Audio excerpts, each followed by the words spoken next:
A couple months ago, I'm at a subway station in Long Island City, Queens. It's 2 o'clock in the morning, okay? And you have to walk down this long corridor in order to change trains. 2 o'clock in the morning, it's just me and this woman. And she's walking a few yards ahead of me, and we're walking down, and she starts giving me like the over-the-shoulder, like that, you know, like looking. And then she starts to pick up the pace. She starts to walk a lot faster. So I think, oh, she must hear the train coming.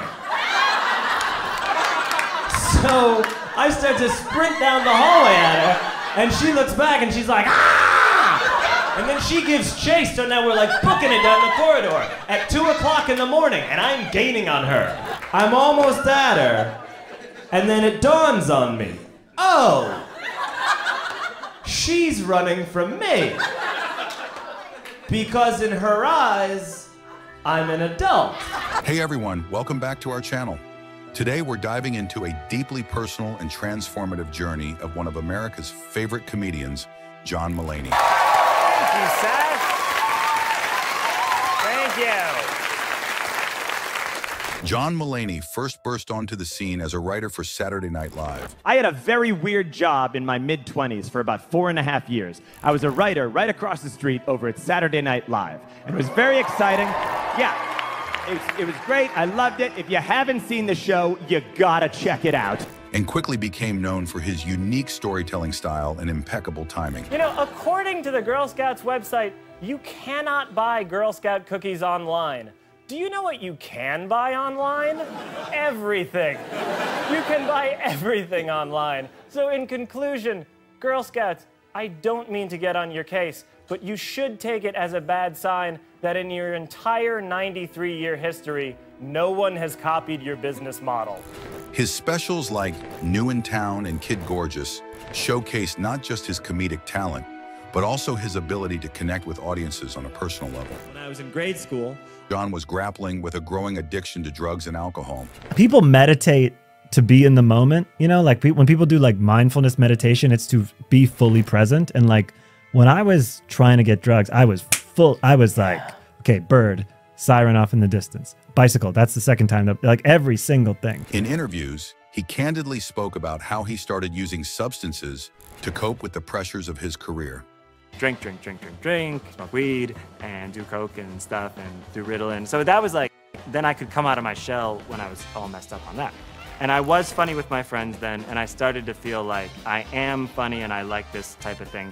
Addiction is a complex issue that affects many people, including those in the spotlight.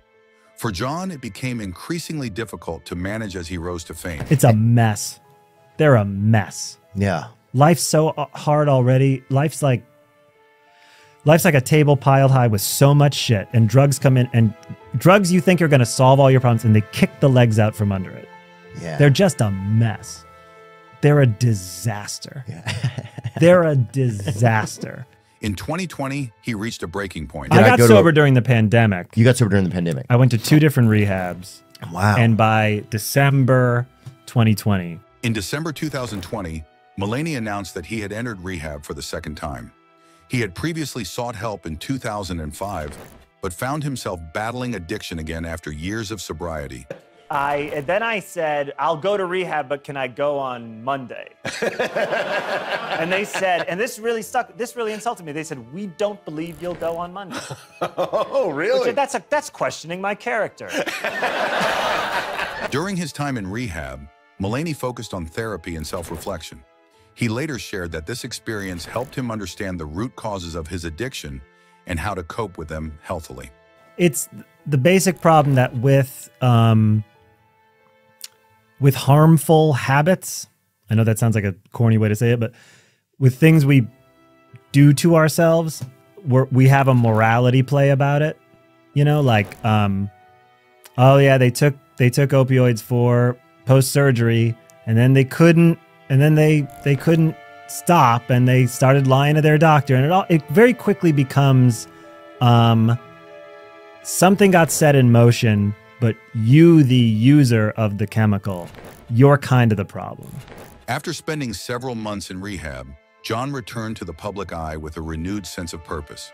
the first time I got on stage after being away in a rehab for a couple months was in May of 2021 at the City Winery in New York on the West Side Highway. And I don't know if I opened with the interview, but I got to it pretty quickly. Maybe the fourth or fifth night I was doing City Winery, Chris Rock came by. He said, you should walk out and immediately open with the intervention. And I did for a long time. And so I did that night, so I had to put the interview, because it had such big laughs by that point, last to close the show. So it started closing the show in May of 2021. It was very, I remember when it came out, the interview, I was in rehab and I was reading it, and it was a very bad time in life. I did think to myself, this is very funny.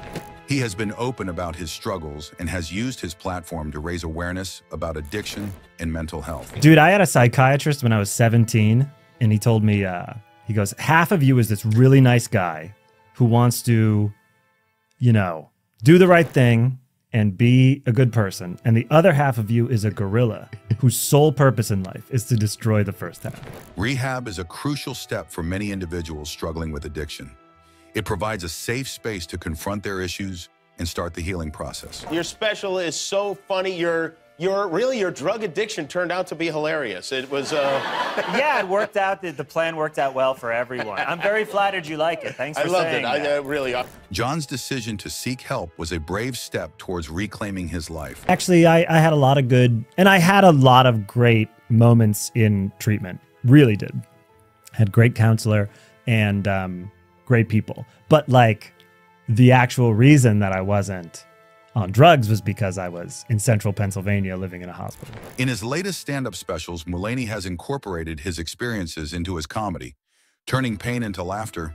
His ability to find humor in dark times resonates with many who have faced similar battles.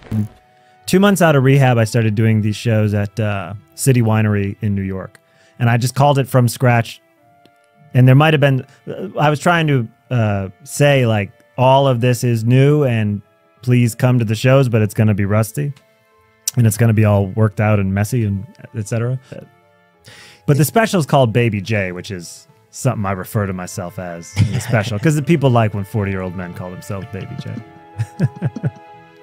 People find that really cute and like that a lot. Yeah. John Mulaney's journey through addiction and recovery is a powerful reminder that it's okay to ask for help. His story inspires hope for those struggling with similar challenges. Are drug addicts making a choice when they use drugs? This is a crisis we set in motion, but I don't think we're in control of it at all at a point.